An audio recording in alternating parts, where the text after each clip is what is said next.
What's up, everybody? Jensen Cummings here. Thank you for tuning in. I got Christian Batizy, owner-operator of The Lobby in Denver, Colorado. Christian, thanks for being on the show.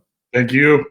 Yeah, so real quick, as always, tell you guys a little personal story. Last night I was up late cooking, as everyone knows, hustling delis of bone broth and soup. And actually, Christian's gotten a shipment before. Last night was 4 gallons of tikka masala and 4 gallons of Thai red curry. And once again, I have to tell you, it's so fucking therapeutic for me to be able to cook that much. And then for Betsy to be able to get these delis of goodness out to the community. So that was really fun. Once again, quick housekeeping. Go to Best Served Podcast Facebook page. The 86 coronavirus thread is up. I've seen a few people getting some cash, and that's really, really important. So go on there and put in your information and your Venmo and PayPal. And we're going to be pushing some of the nonprofits who we've supported for years and years and years and put millions and millions and millions of dollars into those coffers to pay that hospitality back to the industry. Share that with people, nominate people, or get in there and just donate yourself on that virtual tip. And then the COVID-19 restaurant information thread that's pinned to the top of the Best Served Podcast Facebook page. Lots of information on there. Today or tomorrow, I'm sure there's going to be big news as this relief package is coming out. And I've already seen some whispers about what's happening for the restaurant industry. So that information is on there. Go on there, comment with following so you can get notifications. All right. Christian, The Lobby, brunch all day, every day. I saw you had a Bloody Mary. Give us a little sip of the Bloody Mary. Yes. We should have coordinated better, and I should have both had the Lobby hat on and a mimosa. I feel like I'm dropping the ball over here. But I want to talk a little bit about that first moment, the first moment where you realized like the shit was really hitting the fan. For you, take us back to that moment. For me, it's probably a little different than most. You know, we don't take a lot of vacations. We finally kind of taken our first vacation in almost a year. Went down to New Orleans to actually do. We pushed a new menu, so I'd go do some food research. My wife's 17 weeks pregnant, so we thought it'd be kind of our baby moon and get out of town, kind of go do something. Go through town after Mardi Gras when it wasn't too crazy, eat a ton, do all that stuff. You know, halfway through this vacation, I'm watching everything develop in Washington, and all of a sudden, this vacation is supposed to be all about happiness and looking forward, and this great new thing in my life becomes watching the news, man. You're watching it. You're sitting at this dinner that you've been looking forward to at Commander's Palace, and you're streaming through news about what's going on. And I remember looking at her 2 days before we got back. You know, we got back on Tuesday, about 10 days ago, and literally looking at her and going, this is going to be hitting the fan the moment we hit the ground. Traveling through that, kind of having it hit, trying to talk to my team remotely about what's going on, what's the feeling in Denver. You know, at this time we were still thinking St. Patty's Day parade was coming up. This is one of the busiest times of the year for us. You know, this is like literally the busiest 2-month section of the year. I always say the lifetime of the ballpark in Denver is from the St. Patty's Day parade to Labor Day weekend. Like that is our busy season because the Rockies never make the playoffs anyways. So realizing that and sitting in bed and trying to talk yourself out of that it's going to be this bad and watching the numbers and watching what's going on in Italy and literally being like, this is happening. And you're going to have to take this reentry that would normally have been an easy thing and new things to bring to the team and try this new food and all this uplifting looking forward to, oh crap, what are we going to do? How are we going to evolve? What are we going to do to like make money, keep our staff employed and do everything else? So that moment is definitely, you know, you remember the time at my age when you found out about 9/11, when you realized that was a thing and the economy was going to fall and all this was happening. This was a real time, an exact moment of me laying in bed in a hotel room, watching the news on a full meal that I loved very much and realizing the whole game, everything you built, everything you did, it's all about the change. Yeah, what you said, it really, really resonated with me is 9/11. I remember, everybody remembers. It's strange because this crept up on us a little bit. This happened for 2-3 months almost. And so it almost lulled you into kind of not paying attention, whereas 9/11 was an instantaneous moment This feels like it just snuck up on us a little bit and then all of a sudden just punch us in the mouth again and again and again, and you're scrambling versus knowing exactly where to kind of deploy your energy because you're looking everywhere. And so that kind of brings me to, you're a very pragmatic guy. Numbers, you love spreadsheets more than anybody I've met who's not an accountant, right? Who's actually in the hospitality industry. And so I'm very interested in that. I know that you are sitting there looking at every single penny. Talk to us a little bit about that for the owner operators out there that are just, where am I going to get the money to survive another couple days with curbside being my only outlet? And I think you saying pennies instead of dollars, that's the key to this whole thing. Like, you're not looking at how much you're spending on this massive bill anymore. A lot of us have cut our massive bills. Comcast, no cable. We have the basic internet that we need to run our iPads for takeout service, decorations, extra staff, research and development, all that kind of stuff has kind of been put to the side, and you're not looking at those big dollar items. Now you're looking at, what does that 22% to Grubhub mean? How do I get the business away from them and into my employees' pockets so maybe they start driving? There's one more job that you kept. There's one more meal on the table. You can't ask a ton of people for everything right now. People aren't going to have a ton of money in the bank in the coming weeks, So there's a lot of people out there working. There's a lot of people out there that really want to help, but I think really concentrating on your break-even point. That was my biggest thing. Every single thing, every lid you're putting on a to-go mimosa, all this little stuff that you're doing, it all comes with completely different costs than you've ever seen before. Where you were spending money on warewashing before and renting a dishwasher, now you are replacing that money that you were spending in soaps and chemicals, and it's going into paper products. So, a line item that you may have had for half a percentage for soaps and chemicals or whatever it was in your business, depending on what your model was, has now had to change to 5, 7, 8% in paper goods. Yeah. So finding ways to really drop that number helps a lot. So, in the end, as I keep trying to make this connection to people, is the big restaurant spaces. Those of us that are holding, my fire capacity is 500 people. We're a big space. Trying to run this system out of a place that big is like trying to run a food truck out of it. It's just a much smaller menu. It's against everything. It's not against everything, but it's just everything has to be rethought. Every penny, where you're getting your food from. And then in the coming weeks, one of the things that people need to be really prepared for is, like, I'm an egg-based business. You go to the grocery store, there's no eggs. So what happens in times of emergency is they take away from our supply chain and they add it to the retail one, which drives the prices up. So not only are we trying to figure out how to survive and not gouge the customer or profit off of this, we literally are just trying to keep jobs afloat, is what everybody's trying to do right now. Mm-hmm. It's become even harder as the supply chain moves more and more to the retail side and further away from the commercial side. Things like eggs are maintained by national dairy boards and what their prices are. We don't get saying over that. Cisco can't cut you a break. This is the price. This is what it is. And when you don't see those raises at the grocery store and you do see those raises at your local restaurant, it makes it even harder to justify that buying decision. And has that been at all a challenge with alcohol? I've seen some pushback saying, yeah, I'd like to support the restaurant, but the 3 times markup that I'm paying at the restaurant is for the experience. I can just get that alcohol at the liquor store. I'm matching grocery store. For the most part, I'm matching prices. As long as they've allowed us to sell, pretty much, it's kind of the version of the Wild West. Take every rule you've ever known for being a bartender and what you can do and can't do. The responsible service and checking IDs and all that stuff is really still important, obviously. They've limited third parties from being able to do that, but we're not raising prices. I'm going to do my best to give out. My mimosa kits are $30 for 3 bottles of champagne and 3 mixers. So almost a gallon of juice.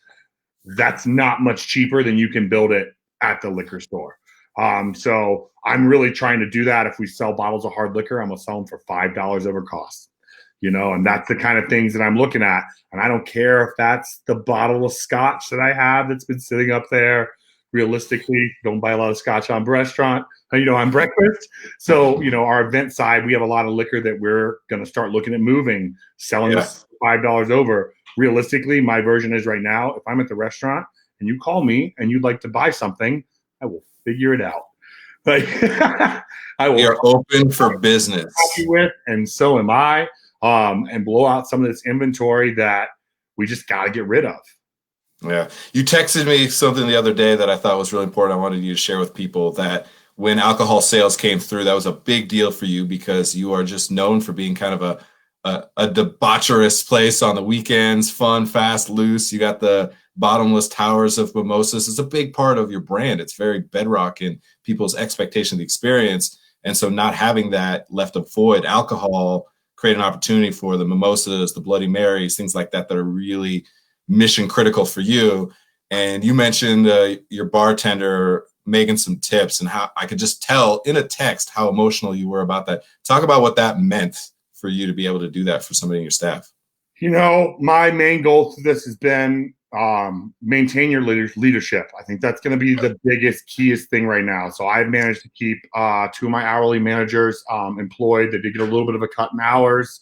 I'll do whatever I can I'm really trying to hopefully be able to get some hours for my serving staff via driving once I can get some of the logistics and liability of dealing with the insurance companies, which are also completely overloaded with everything that they're doing right now.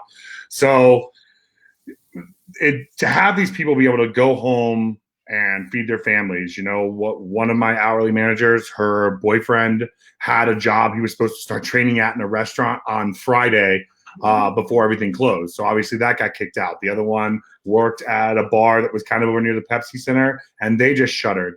The amount of restaurants, unfortunately, out there that are pretty much telling people to kick pricks right now it's not good, and I think the majority of my staff will be here when I get back. I really hope they do. I hope I have ways to continue to offer them assistance, groceries that I can't sell. There's no reason a single ounce of food should be going in the trash right now.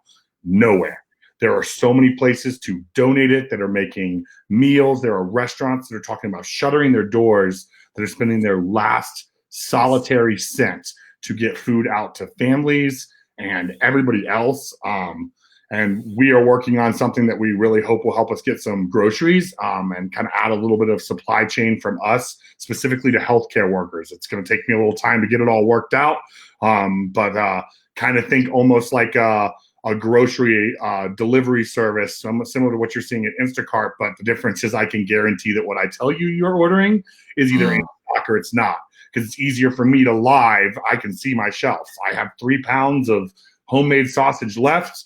You put a count on there at 3 on your app, or when people call in and you say, this is what we are, and you run a running inventory as it goes along. But finding a way to get people that increases our ability to have them social distance. They obviously are going to have to come to the restaurant to be able to pick up, if we can't get the delivery side up, the liquor and everything else that goes along with that. But being able to come in to an enclosed space that is being cleaned multiple times a day, pick up your bag and leave, not having to wander through the grocery lines or the line outside or all that, is just helping with all the social distancing that they're asking us to do. The faster that we figure out a way that my workers are not in danger is really important to me as well. So I'm already trying to think of ways to redo our entrances and stuff like that. So there's a little more limitation of access, closed bathrooms to reduce that risk to the employees as well. There's certain things that as a restaurant that you never, ever would have done that you've taken out of the equation. I mean, whoever would have thought about a restaurant with no bathrooms? That's just something that people aren't thinking about. But I'm not going to ask my employees to clean it, after every single use. And that's the kind of responsible that you'd have to do to be able to offer those kinds of services. Yeah, and I think about that. One of the number one things I've been telling people at every level is you've got to build this small community back again. And it's got to start with a few people. So when you're talking about the grocery store idea and being able to supply more than just drinks and fried chicken, which is amazing. However, people are needing a multitude of things. I think of earlier this week when we had that slushy snowstorm and I'm driving around and it was gut wrenching just being out in public. It's crazy. Barely making eye contact with people at H Mart. Things like that are just weird. But Target, we had a pickup order, right? And there's certain things that we needed, like paper towels. I was like, we're not getting those. Bread that they're just not putting onto the online order because they just can't manage the inventory. And so I pull up and I was like, fuck it, I'm going in. I know where the bakery is. I rush in the bakery. I got a gator on and nitrile black gloves. I look like a crazy person. And I run over to the bakery. I grab some bread and I look over and I'm like, should I go for paper towels? And I just see the pharmacy there. I'm like, no, I'm not going anywhere across this store. I run out, get my stuff and go. And it was just a really weird situation. And so I would trust getting bread and paper towels from you guys much more than I do from Target is a reality, because I trust you guys. I don't know what the fuck is going on at Target. So it's an interesting thing you're talking about. And once again, it all comes down to community, that small community. And unfortunately for a lot of restaurants, you got to start again. You got to rebuild them again because they're not thinking about you right now because they're worried about their own stuff. So I'm interested in that. When you do get any more of that information, some of this will be evergreen. So post that into the comments of this thread, a link to that so people can view this later and have some resources. All right. I want to talk about virtual brunch, AKA e-brunch. I'm glad that brings a smile to your face. It's something I've been really hyped up about. Google Hangouts and Zoom have been getting a lot of love from me because I think people are going to move their social experience online more than ever. It's been joking around. Betsy was the other day having a happy hour wine with her girlfriends in the car in her garage, sipping on some wine, and actually texted me at one point and I needed to bring her more wine. But that's what's going to happen. She got a refill. She was the only one that had a refill. She had a server come out to her table. I felt like a bellhop. I should be on roller skates or something. And so anyway, this is happening. And I was really excited because we're going to share these real quick. A couple pictures of one of your guests having a little virtual brunch with their friends. So it was just exciting me. Talk about who that was and then just the moment of you realizing people were having the lobby experience in their own homes. So we kind of said, share your mimosa. As soon as we got, live, you already kind of talked about it. Bar is really important to us. That is what we are. The lobby's kind of always been the dive bar of brunch. We love to throw the party. So I had two people come in. It's probably, one of the few times we've actually had two people picking up orders at the exact same time that were not Uber Eats drivers or whatever, and they actually knew each other. And how this had started is one person had seen the deals. They'd picked their own up. They texted their friends went and got this, and then this is what happens. So this is huge for us, more from an emotional standpoint than from a financial standpoint at this point, to seeing that we have such a comfort in people's hearts that this is what they do to create normalcy to them, that this is what they needed. When they woke up on Saturday morning, they're like, we should have been at the lobby. Maybe they already had a reservation. We canceled, 150 reservations between, when we were closed to May 11th, there was opening day in there and all this other stuff. So you're starting to see these people finding a way to get these comfortable environments, and whether that your local band doing a DJ set to 12 people out of their bedroom because they're about to go nuts, and support your local musicians and everything. Right now, they're hurting just as bad as the restaurant industry is. Or it's this group of friends, these are people that were supposed to have college next semester. They were suddenly cut off from their entire friend groups. My main age group is under 30. These are very social people. These are people very tech savvy. They will find a way to hang out with their friends. You've seen the defiant side of it and everything else that you're seeing online of the negatives of this age group, this culture. But this is the other side of it. The ones that are finding a way to heed whatever warnings are being done. They're keeping their risk at a minimum by walking into a place where they have contact to 1 to 2 people. They pick up their food, they go home, they put it on their clean plates, everything else.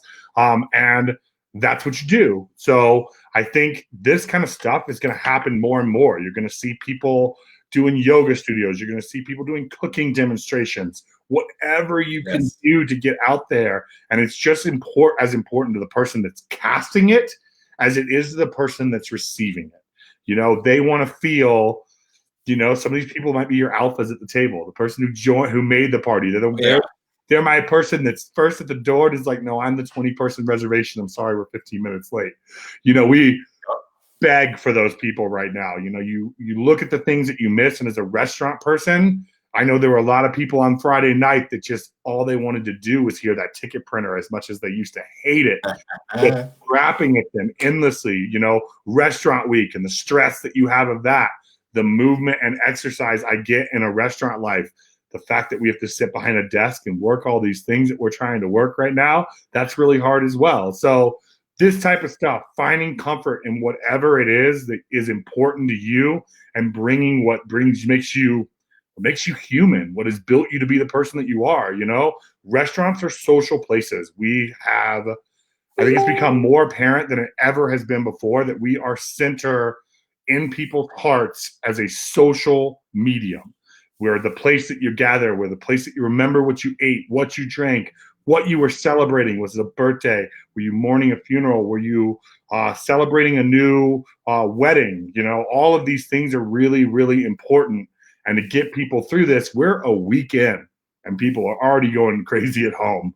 This is going to become more and more important in the coming months than it's ever been before.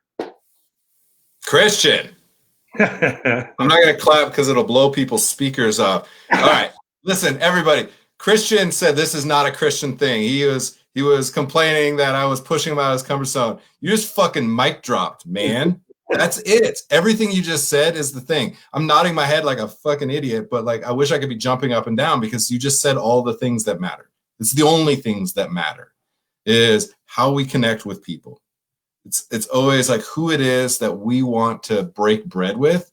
And the lobby is only an opportunity for people to do that. That's all you are, as a conduit to that human interaction. So it's huge, huge, huge, huge. And the opportunity is now just in a different arena. And we need to figure out where that arena is and how we cultivate our brand, the story that you're telling. So everybody re-listen to that section because fuck, that's important. You said all the things. See, you're a pro, man. That was really, really well said. So this is funny. We got a question. I'm just going to plop it in here awkwardly now after that mic drop. But how's the cat doing?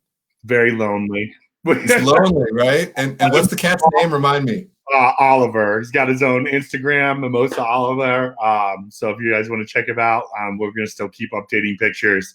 I'll feed him locks every now and then, but he's dreaming of the day where he has lobby customers to greet him at the door. So that's always been a huge part of our brand, a huge part of it. You'd be surprised. Like my servers come in. I have servers that they get their stuff ready, they get their tables ready, and then the first thing they do is go greet Oliver.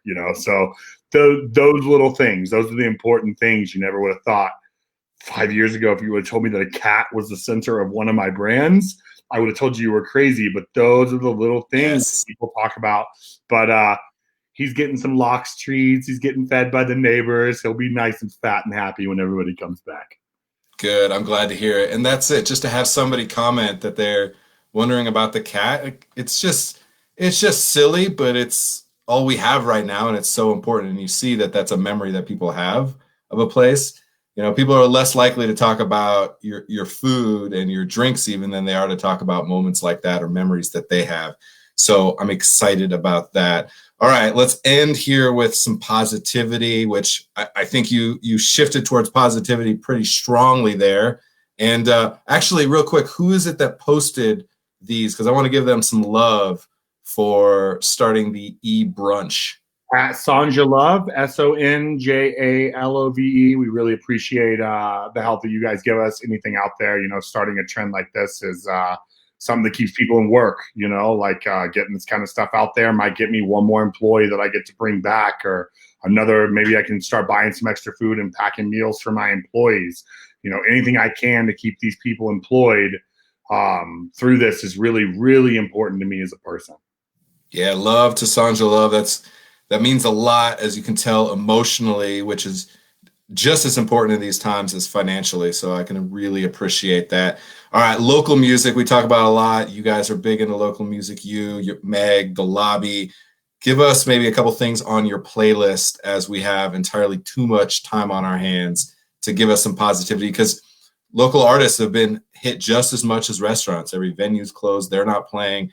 They're starving artists living paycheck to paycheck as well. So give us a couple people that we can support on the music front. I think top on our list is actually someone that used to work for me. She has been gone since before this, but she's had some personal family issues as well. Her name's Emma Mays and the Hips. She was one of the best soul bands in, I believe it was 2018 when they got the award. Awesome, good, phenomenal voice.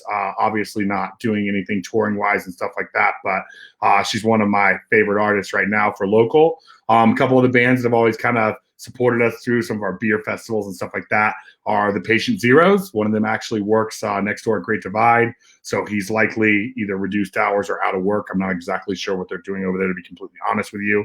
And our last one is Morsel. So a lot of these guys, all these people have somebody that works in the service industry. All these guys are, they have two sources of income. Finding a way to have a band while you're working in the restaurant industry and balancing those two acts of time management, it's hard enough as it is. And then to lose both your forms of income at the same time. I'm really hoping if we can kind of get this e-brunch going and stuff like that, to be able to offer people to broadcast from their homes and stuff like that, and do kind of that as part of the brand as well. Venmo, finding ways to donate to these people. That's kind of an angle that we're hoping that we can find a way to get back to the community and do whatever we can. Patient Zero, what a zeitgeist name that is for a band right now. Oh man, Christian, that bloody, I'm super jealous, man. A couple of people commented on the Bloody Mary, so I'm a fan. Other people are a fan. I love the thinking that you have. Definitely get back into this thread, post some things about what you guys are up to, because this can live in evergreen status where people can continuously get information from this source, knowing how numbers and financials is going to be a value add that you're going to bring. However, I think the philosophy and approach might be even stronger than your financial game. Be careful. You might be a brand and marketing guy after all, man. Watch out. I appreciate you being on the show, Christian. Be safe out there. Take care of your people. Take care of Meg and soon to be father. Man, that's crazy. I know. Okay. There's a scary thing. Good luck to you. Thanks for being on the show. Thank you very much, sir. Bye. All right.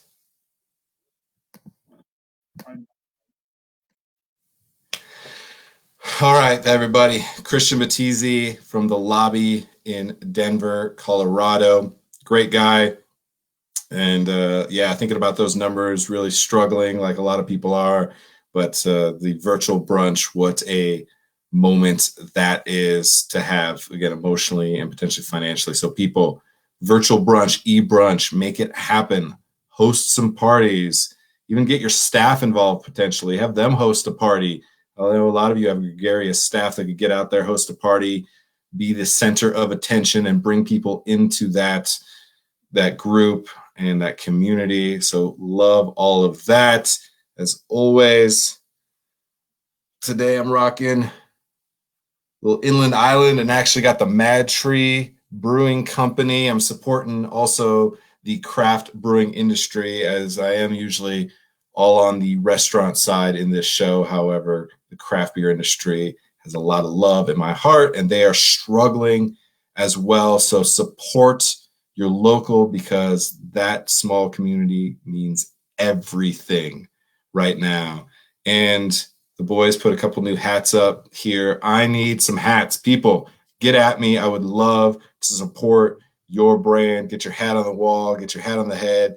I don't know why the fuck I'm putting hats on, but it's the only background I could think of on short notice. And now it is becoming a mainstay of this show. Tune in tomorrow. Thanks everyone who was on. Tune in tomorrow. I got John Hinman from Hinman's Bakery and Chow, which is the culinary hospitality outreach and wellness group that is doing a lot of amazing things when it comes to mental health.